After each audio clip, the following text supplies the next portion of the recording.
nós estamos felizes porque hoje é dia de festa, né? Nós estamos numa festa aqui, mas não é para dançar, não. Não é dançar aqui.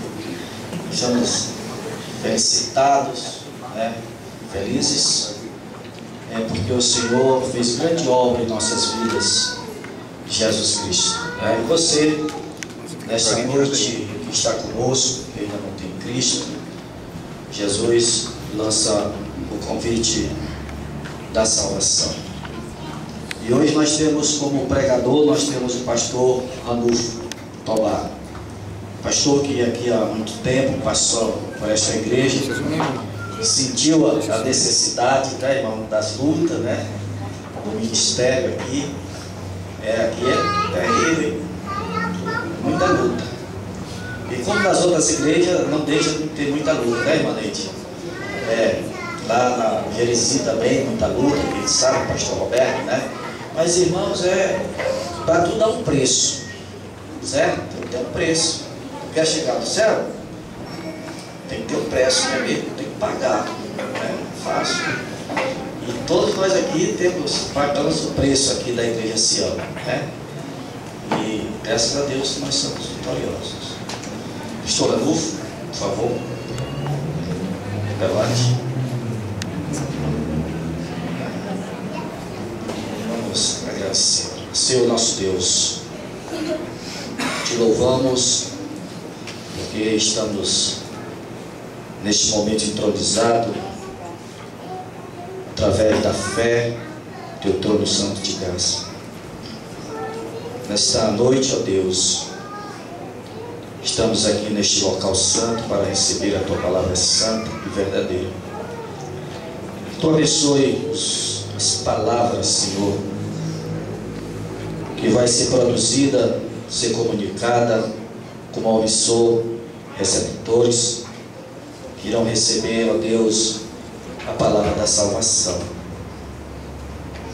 E nós devemos estar realmente de coração preparado para aquilo que Deus colocou no coração e na mente do seu servo. Abençoa, ó Deus, o pastor Ranulfo Tobar, este homem que deu a sua vida pelo ministério na cidade, no interior. Ó Deus, derrama as tuas bênçãos de saúde, de paz na vida do teu servo. Nós te agradecemos em nome de Jesus. Amém.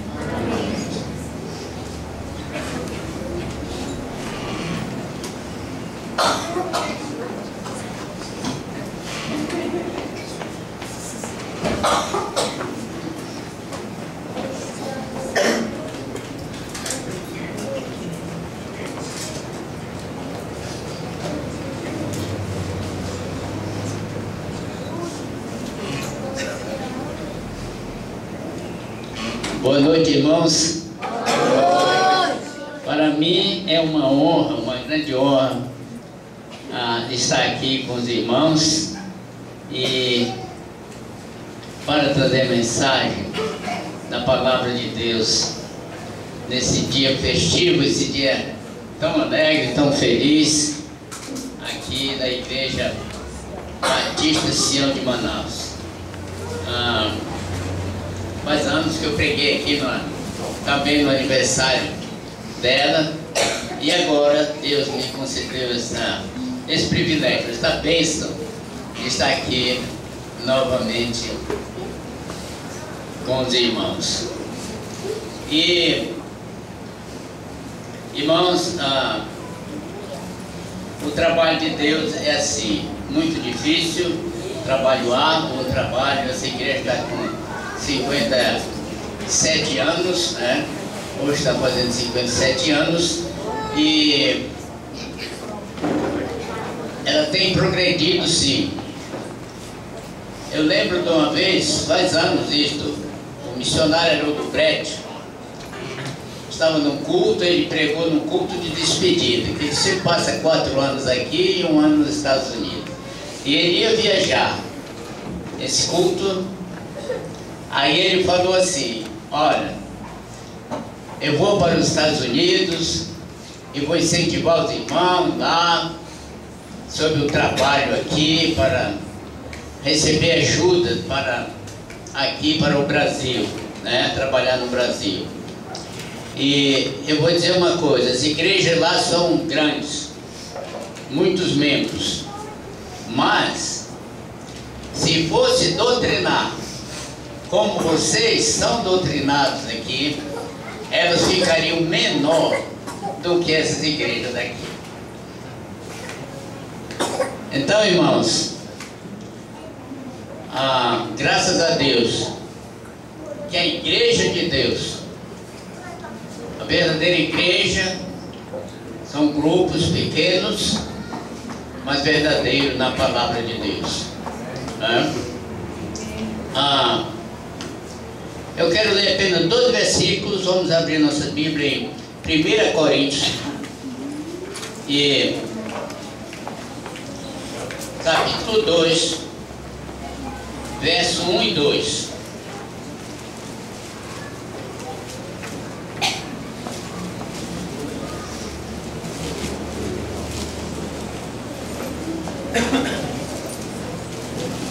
Diz assim a palavra do Senhor: e eu, irmãos, quando fui ter convosco, anunciando-vos o testemunho de Deus, não fui com sublimidade de palavras ou de sabedoria, porque nada me propus saber entre vós, senão a Jesus Cristo e este crucificado. Santo Deus e Pai, te agradecemos pela tua palavra nesse versículo e pedimos tua bênção sobre o teu humilde servo. Põe tuas palavras na boca de teu servo e que teu Santo Espírito fale em cada coração que está aqui presente através desta mensagem, em nome de Jesus. Amém. Amém. Nada me propus saber entre vós, senão a Cristo e este crucificado. Irmão, esse é o ponto capital da nossa mensagem e de toda a história da humanidade. Olha, o sacrifício da cruz mostra-nos o projeto de Deus em toda a história da humanidade, desde a criação à consumação dos séculos. Sabe por quê? Quando Paulo chegou em Corinto, uma igreja, a igreja constituída de pessoas santas, pessoas santificadas em Cristo, pessoas enriquecidas pela palavra de Deus, pessoas, a igreja que possuía todos os dons, não faltava nada, mas ainda existia lá uma coisa que estava atrapalhando a obra de Deus naquela igreja. E Paulo fala aqui da sabedoria, duas sabedorias. Disse: eu quando vim ter convosco, não foi com sublimidade de palavras humanas, nem palavras persuasivas, mas a palavra de Deus. E eu não quero saber nada do que está acontecendo aqui, não quero saber nada da sua vida, a vida de ninguém, somente de Cristo e esse crucificado, que esse é o ponto final, ponto principal do Evangelho. Olha, eu quero dizer, porque lá havia 4 grupos de pessoas naquela igreja. Olha, o capítulo 1 diz assim: a igreja de Deus que está em Corinto, aos santificados em Cristo Jesus, chamados santos, com todos os que em todo lugar invocam o nome de nosso Senhor Jesus Cristo, Senhor deles e nosso.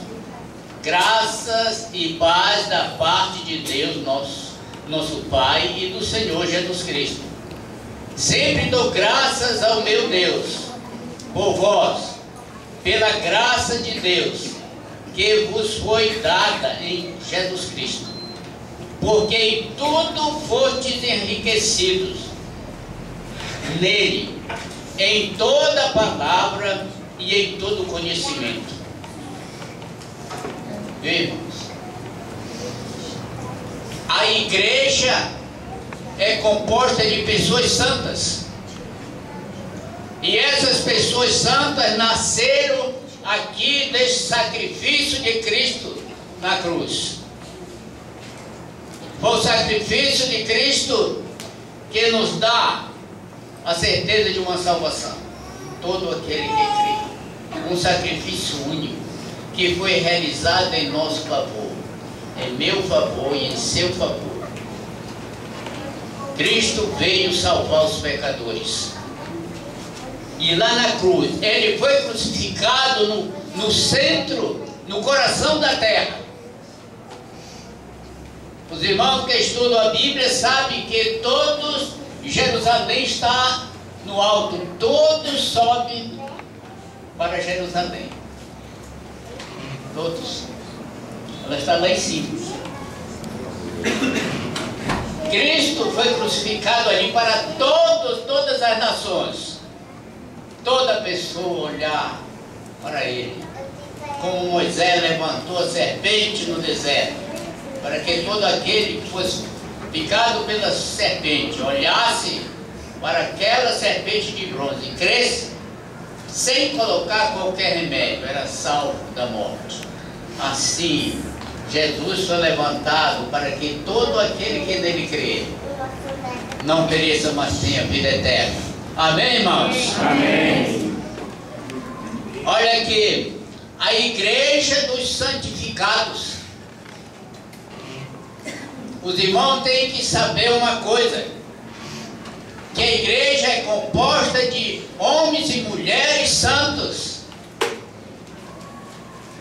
não de pecadores, porque aqueles pecadores se remidos, santificados. Como eu falei, 4 grupos existiam aqui. Tinha um grupo lá que era simpatizava o apóstolo Paulo. Eu gosto do apóstolo Paulo. Paulo é um homem sábio. Por isso que ele falou, eu não vim com palavras persuasivas.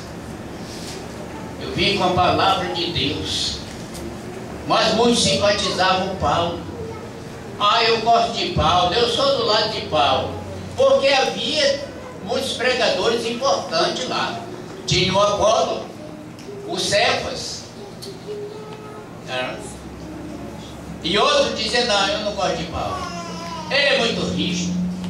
A mensagem dele é dura. Eu gosto mais do Apolo. O Apolo é tão simpático, tão bacana o Apolo. Então eu gosto do Apolo. Eu não gosto de Paulo, não. E ali outros também, eu também gosto de Apolo, né? Apolo é gente boa.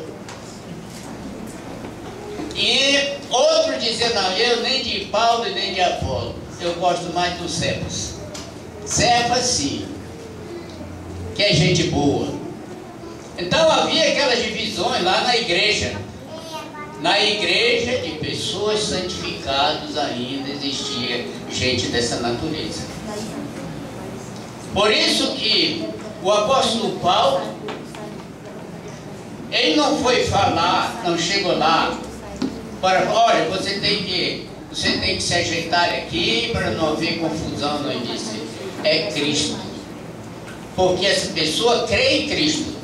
E se a pessoa obedece a palavra de Jesus Cristo, todas as outras coisas se acabam.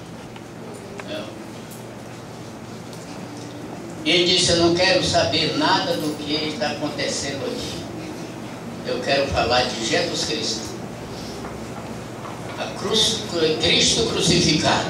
E outro grupo, olha, rapaz, eu não sou nem de Paulo, nem de Apolo, nem de Cefas. Eu sou de Cristo, eu sou de Jesus Cristo. Esse sim é que está certo. É confiar em Jesus e não no homem. É Jesus Cristo e a sua palavra.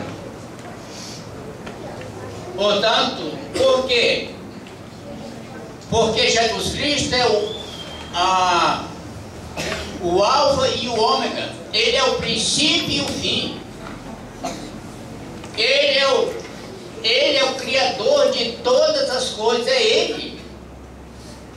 Ele estava no princípio com Deus, Ele era Deus.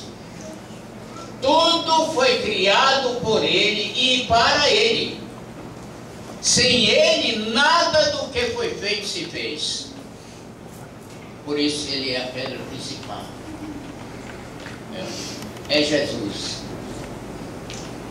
Colossenses 1:16 e 17. Tudo foi feito por Ele e para Ele.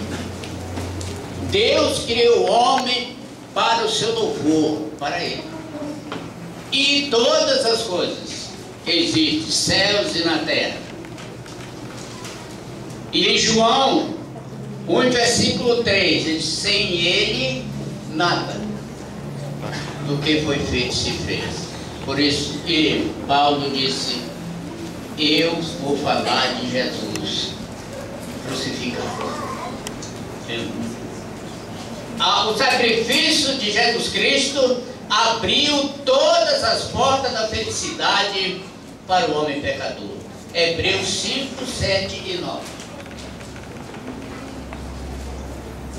Nós estamos alegres aqui, nós estamos felizes aqui, porque cremos em Jesus, porque somos salvos por Jesus, porque Jesus foi crucificado, Jesus foi martirizado, açoitado, pregado na cruz e ressuscitou para que tenhamos vida e certeza dessa vida eterna. Foi por Jesus e por ninguém mais. Por isso que Paulo falou só acerca do sacrifício de Jesus Cristo, porque trouxe felicidade para toda pessoa. Aquele morto lá em Efésios 2:1 diz ele vivificou estando vós mortos nos vossos delitos e pecados. Ele deu vida. Ele deu tudo. Então, só Jesus é o ponto principal da nossa fé, porque Ele é o autor da fé. Ele é o consumador da fé. Então, são bênçãos que nós recebemos de Deus. Nós temos a fé, dom de Deus. Tudo, a salvação é de Deus e não do homem. O homem é morto nos seus pecados. Cristo é que veio da vida. Quem mais? O sacrifício da cruz mostra a felicidade para todos, porque ali Deus mostrou o seu grande amor para com todos os pecadores. Deus amou o mundo de tal maneira que deu seu Filho a morrer, para que todo aquele que nele crê não pereça, mas tenha vida eterna. Deus mostrou o seu amor na morte de Cristo, que Ele morreu sendo nós ainda pecadores.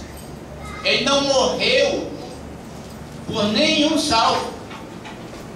Não. Que se fosse para morrer pelo salvo, Ele não iria morrer. Não teria morrido. Ele morreu pelos pecadores. Então Deus mostrou o seu grande amor para o mundo pecador, em que Jesus morreu sendo todos pecadores, todos perdidos, todos mortos nos seus delitos e pecados, todos inimigos de Deus, longe de Deus.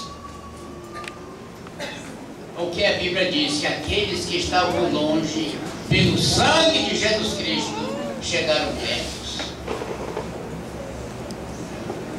Tantos de perto como de longe se uniram.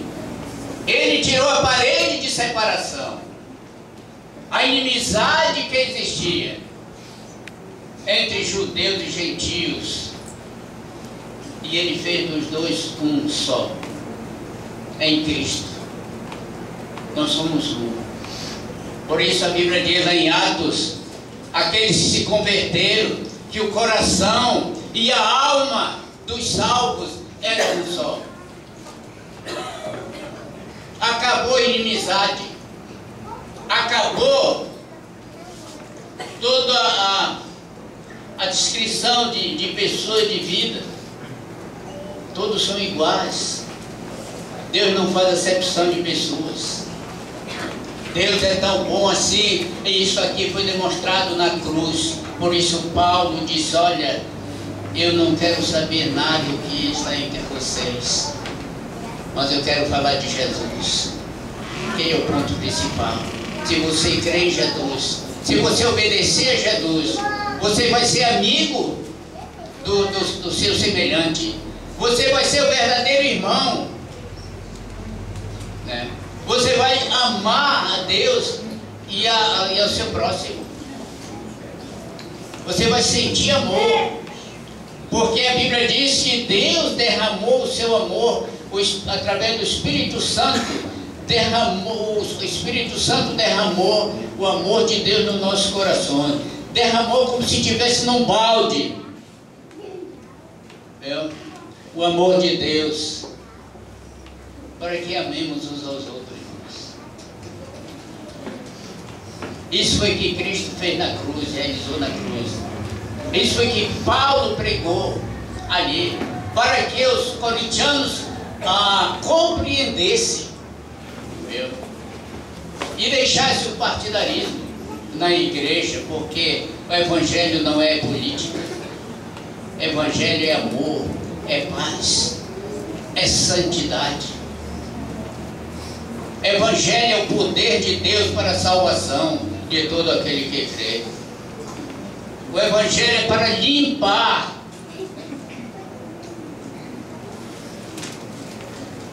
E dali, desse sacrifício da cruz, nasceu a igreja.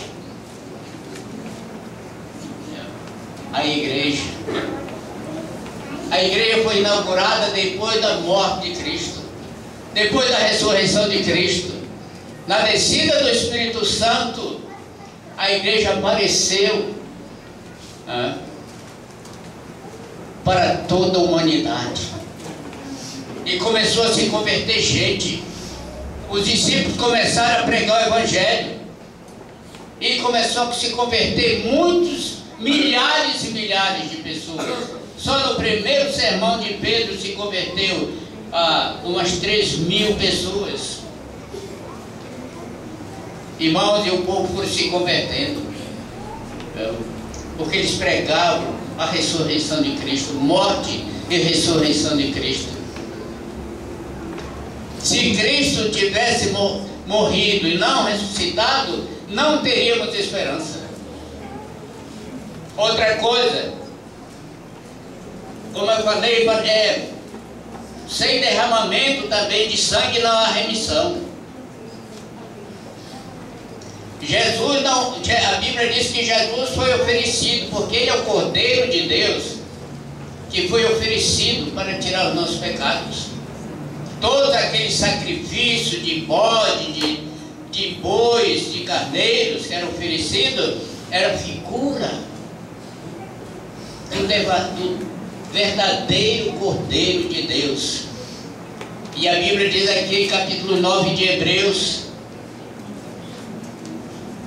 versículo 12, que Ele foi oferecido nos tabernáculos eternos, não naquele feito por mão de homens, que era figura do verdadeiro, mas quando Ele morreu na cruz, Ele foi oferecido na presença do Pai, lá nos céus, e depois assentou ao lado do Pai.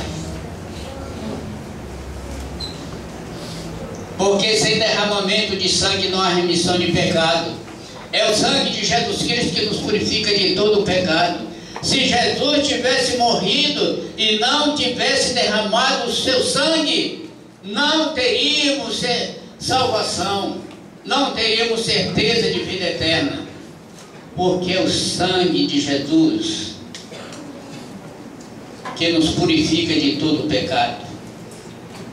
Viu? nós somos, o sangue derramado de Cristo, né? Nós somos justificados pelo sangue, Romanos 5:9. Santificados pelo sangue de Jesus, né? Capítulo 13, versículo 12. Redimido pelo sangue de Cristo, Efésios 7. Perdoado pelo sangue, Mateus 26, 28. Nós somos também